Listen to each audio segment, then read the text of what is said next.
Mon travail est d'accompagner les bénéficiaires sur le marché de l'emploi, de les aider à identifier des freins potentiels qu'ils pourraient avoir et de les aider à les surmonter et à les guider en fait vers le travail qui leur correspondrait. Et dans ce cadre, voilà, on leur fait des ateliers afin de les préparer au marché de l'emploi, comme aujourd'hui par exemple, des ateliers découvertes dans la nature et savoir aussi se comporter en groupe.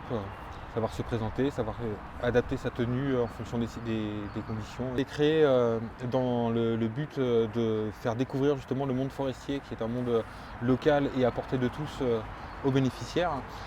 Celui-là qu'on n'arrête pas de croiser partout, là. Celui-ci, là. Avec 5 branches comme ça. Ça, c'est la famille des érables. Donc la difficulté principale était de montrer à quel point qu'un arbre c'était quelque chose de vivant, de différent, quelque chose qui grandit, qui n'est pas éternel.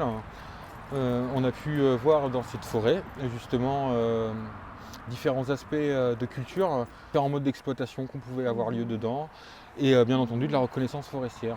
On a pu aussi discuter des différents types d'activités que pouvait avoir une forêt, donc que ce soit une forêt de production, de loisirs ou de protection.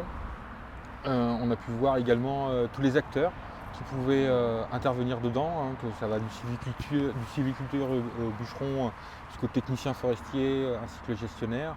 En forêt, il y a 4 strates. Il y a 4 strates de végétation. On a la première qui est la strate herbacée, là où il y a les petites herbes.